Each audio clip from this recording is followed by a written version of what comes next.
Hello friends, வணக்கம். இன்றைக்கி நம்ம நோக்கியா 3.1 வந்து ப்ளாஸ் பண்ண போகிறோம். ஸோ இது என்ன ப்ராப்ளம் அப்படின்னு பார்த்தீங்கன்னா, ஆன் பண்ணால் நோக்கியா அப்படின்னு சொல்லிட்டு வந்துட்டு ஆண்ட்ராய்டுன்னு வந்துட்டு ரீஸ்டார்ட் ஆகும். ஸோ நான் பாருங்கள், நான் ஆன் பண்ணி காமிக்கிறேன். பவர் பட்டனை ப்ரெஸ் பண்ணுறேன்.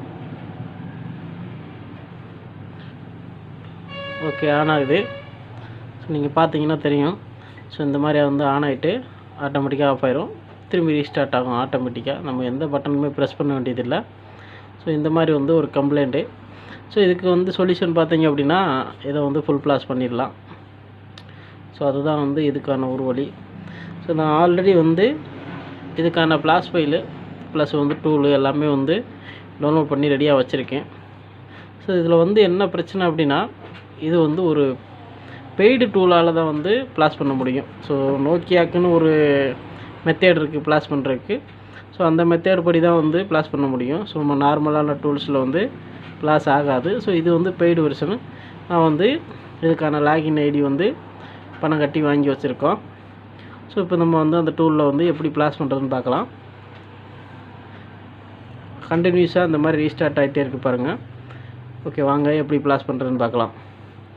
ஃபோனை நான் சுவிட்ச் ஆஃப் பண்ணிக்கிறேன். ஸோ இது ரீஸ்டார்ட் ஆகிட்டு இருக்கிறதுனால சுவிட்ச் ஆஃப் பண்ணிக்கலாம். பேட்டரியை ரிமூவ் பண்ணிட்டு.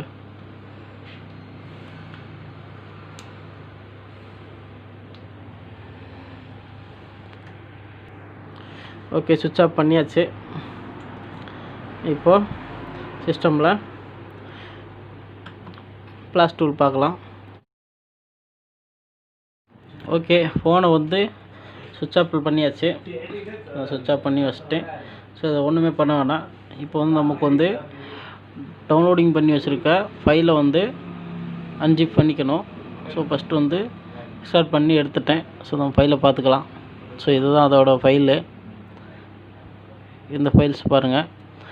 இது ஒரு டிஃப்ரெண்ட்டாக இருக்கும். ஸோ இது நோக்கியா மெத்தேடு வந்து நோக்கியாவில் வந்து இதுக்குன்னு தனியாக வந்து செப்பரேட்டாக வந்து டூல் இருக்குது. ஸோ அதை தான் வந்து யூஸ் பண்ணணும். ஸோ அந்த டூல் இது தான். இந்த டூல் வந்து ஆன்லைனில் இன்டர்நெட் கனெக்ஷன் இருக்கணும். அதுவும் இல்லாமல் லாகின் பண்ணி சர்வர் மூலமாக தான் இது ப்ளாஸ் ஆகும். ஸோ நான் அந்த டூலை வந்து ஓப்பன் பண்ணிக்கிறேன். இப்போ லாகின் ஐடி கேட்கும். நான் லாகின் வந்து பாஸ்வேர்டு போட்டுக்கிறேன்.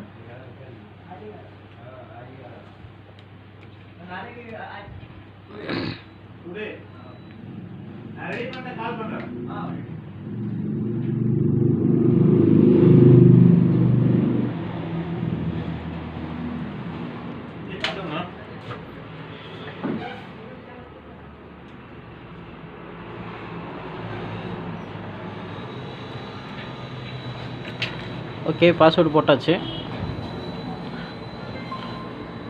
இப்போ வந்து சர்வர் கூட வந்து கனெக்ட் ஆகும். ஓகே, கனெக்ட் ஆகிடுச்சு. நெக்ஸ்ட் கொடுத்துக்கலாம். நம்மளோட ஃபைலை வந்து லோட் பண்ணிக்கலாம். ஸோ லோட் பண்ணிக்கிறேன். நான் ஆல்ரெடி லொக்கேஷன் செலக்ட் பண்ணிட்டேன் ஏற்கனவே. அதனால் வந்து லொக்கேஷன் வந்து வந்திருக்கு. சப்போஸ் உங்களுக்கு இப்போ நான் டெஸ்க்டாப்பில் வச்சுருக்கேன்னா டெஸ்க்டாப்பில் போய்ட்டு இப்போ பாருங்கள், நான் செலக்ட் பண்ணி காமிக்கிறேன். ஸோ ஓகேங்களா, இந்த மாதிரி வந்து நீங்கள் எங்கே வச்சுருக்கீங்களோ அங்கே லொக்கேஷன் வந்து செலக்ட் பண்ணிக்கணும். செலக்ட் பண்ணதுக்கப்புறம் அவங்க சொல்கிறாங்க பாருங்கள், 30% வந்து சார்ஜ் இருக்கணும் அப்படின்னு சொல்லியிருக்காங்க. And boot to download mode connect USB cable. So நமக்கு இந்த மாதிரி ஒன்றும் பண்ண வேண்டியதே இல்லை. ஆன்லைன் சர்வருங்கிறதுனால டைரெக்டாகவே ப்ளாஸ் பண்ணிடலாம். அதுக்கு வந்துட்டு ஃபோனை வந்து ஆன் கண்டிஷனில் ஆஃப் கண்டிஷனில் வந்து நம்ம கனெக்ட் பண்ணிக்கணும். எதுவுமே பண்ண வேண்டியதில்லை. இது மாதிரி வச்சுட்டு இந்த கேபிள் எடுத்து எதுவுமே பண்ண வேணாம். ஆல்ரெடி வந்து நான் நோக்கியா டிரைவர்ஸ்லாம் இன்ஸ்டால் பண்ணிட்டேன். அதனால் எந்த பிரச்சனையும் இல்லை நமக்கு. நான் உங்களுக்கு ஷோ பண்ணிக்கிறேன் இருங்க. ஸோ நிறையா பேர் வந்து கனெக்ட் ஆகலை அப்படி இப்படின்னு பிரச்சனை எல்லாம் வருதுன்னு சொல்லுவாங்க. அதுக்கு தான் நான் வந்து டிரைவர்ஸ் வந்து ஃபஸ்ட்டு வந்து ஃபோனுக்கு வந்து முக்கியம் வந்து டிரைவர்ஸு. ஸோ டிரைவர்ஸ் வந்து இன்ஸ்டால் பண்ணி வச்சுக்கணும். இப்போ வந்து நான் ஒன்றுமே பண்ணல, டைரெக்டாக. ஓகே, இப்போ வந்து நம்ம வந்து டைரெக்டாக இந்த கேபிள் வந்து இன்ஸ்டால் பண்ணால் போதும். ஃபோன் வந்து சுவிட்ச் ஆஃபில் வச்சுட்டு. ஓகே, இப்போ நான் வந்து கனெக்ட் பண்ணுறேன். கனெக்ட் பண்ணிட்டேன். இப்போ நீங்கள் பார்த்தீங்கன்னா அந்த டூலில் வந்து ஆட்டோமேட்டிக்காக வந்து நெக்ஸ்ட் பட்டன் வந்து எனேபிள் ஆகும் பாருங்கள். ஸோ இங்கே டிவைஸ் வந்து ஃபாஸ்ட் ஃபுட் மோடுன்னு வந்து காமிக்குது பாருங்கள். ஸோ எனேபிள் ஆயிடுச்சு. இப்போ நீங்கள் வந்து நெக்ஸ்ட்டு கொடுக்கலாம். ஸோ இப்போ நெக்ஸ்ட்டு கொடுத்துட்டோம் அப்படின்னா ஃப்ளாஷ் ஆக ஆரம்பிச்சிடும். நான் ஜூம் பண்ணி காமிக்கிறேன்.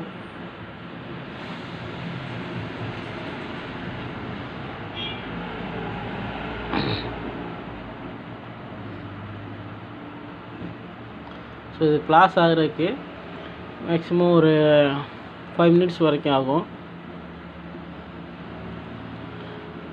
ஓகே, கண்டினியூஸ் பண்ணிக்கலாம்.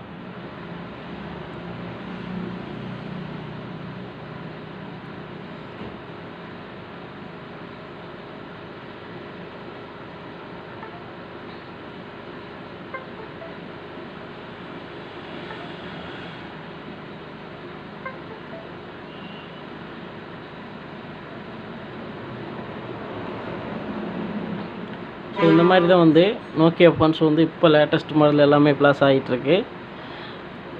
உங்களுக்கு இந்த மாதிரி வந்து நோக்கியா மொபைல்ஸ் வந்து ஃப்ளாஷிங் பண்ணணும், இல்லை சாம்சங் எஃப்ஆர்பி, ஸோ இந்த ரெண்டுக்கும் வந்து டீம்விவர் மூலமாக நானே வந்து பண்ணி கொடுக்கலாம்ட்டு இருக்கேன். ஸோ உங்களுக்கு ஏதாவது ஹெல்ப்னால் என்னை காண்டாக்ட் பண்ணுங்கள். டிஸ்கிரிப்ஷனில் என்னோடய நம்பர் இருக்குது, காண்டாக்ட் பண்ணுங்கள். நோக்கியா மொபைல் வந்து லோகோவில் வந்து இருக்குது, அப்படியே வந்து ஸ்டார்டிங் ஆகி ஸ்ட்ரக் ஆகிட்டு அப்படியே இருக்குது, இல்லை லோகோ வந்துட்டு அப்படியே வந்து ரீஸ்டார்ட் ஆகிடுது. ஸோ இந்த மாதிரி கம்ப்ளைண்ட்லாம் வந்து ஃப்ளாஷ் பண்ணிவிட்டு சரி பண்ணிக்கலாம். இல்லை எஃப்ஆர்பி எடுக்கணும் அப்படிங்கிற பட்சத்துலேயும் எந்த மெத்தட்லேயும் வந்து கிட் இல்லாமல் எஃப்ஆர்பி எடுக்கலாம். ஸோ ஆக்சுவலாக இந்த டூலுக்கு வந்து லாகின் ஐடி வாங்கி வச்சுருக்கணும், அது ரொம்ப மெயின். ஸோ நம்மக்கிட்ட இருக்குது, நான் உங்களுக்கு பண்ணித்தர்றேன், நீங்கள் எனக்கு காண்டாக்ட் பண்ணுங்கள். ஓகேங்களா?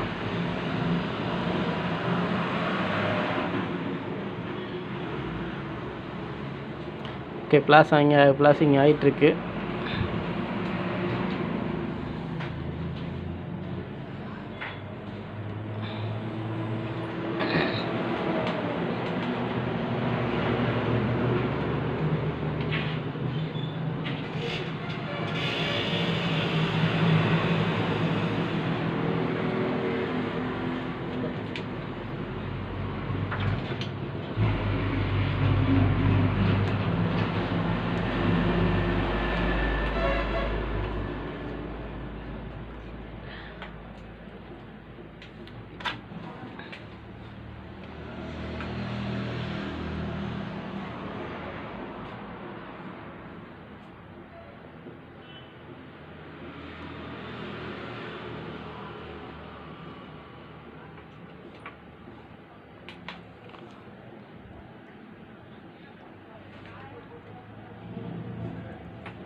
ஓகே ஃப்ரெண்ட்ஸ், ஃப்ளாஷ் ஆகி முடிஞ்சதுக்கப்புறமா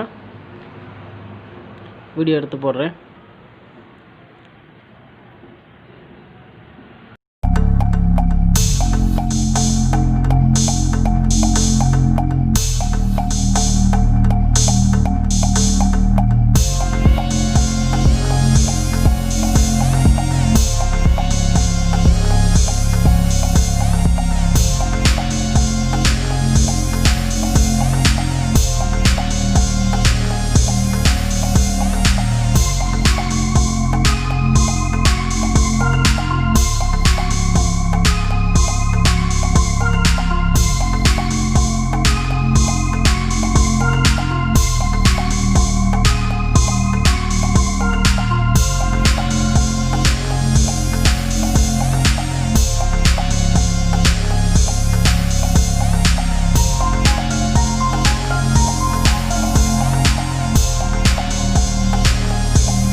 ஓகே ஃப்ரெண்ட்ஸ், ஃப்ளாஷிங் முடிஞ்சது.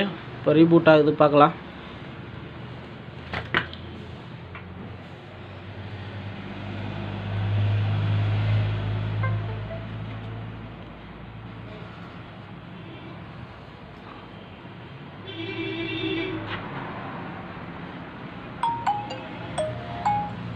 ஓகே, நமக்கு வந்து அந்த கம்ப்ளைண்ட் வந்து இப்போ சரியாயிடுச்சுன்னு பார்க்கலாம். ஸோ ஆல்ரெடி ரீஸ்டார்ட் ஆகிட்டு இருந்தது. இப்போ பார்த்தீங்கன்னா நோக்கியான்னு வந்திருக்கு பாருங்கள், இதிலே தெரிஞ்சிருக்கும். ஸோ கம்ப்ளீட்லி நம்மளோட ப்ராசஸ் சக்ஸஸ் தான். Okay, done. ஓகே, நம்மளோட ஃப்ளாஷிங் வந்து சக்ஸஸ் ஆயிடுச்சு. Okay friends, thank you. இன்னொரு வீடியோவில், அடுத்த வீடியோவில் கண்டிப்பாக உங்களை வந்து பார்க்குறேன். மறக்காமல் சப்ஸ்கிரைப் பண்ணுங்கள். கூடவே இருக்க அந்த பெல் பட்டனையும் ப்ரெஸ் பண்ணிடுங்க. Thank you friends.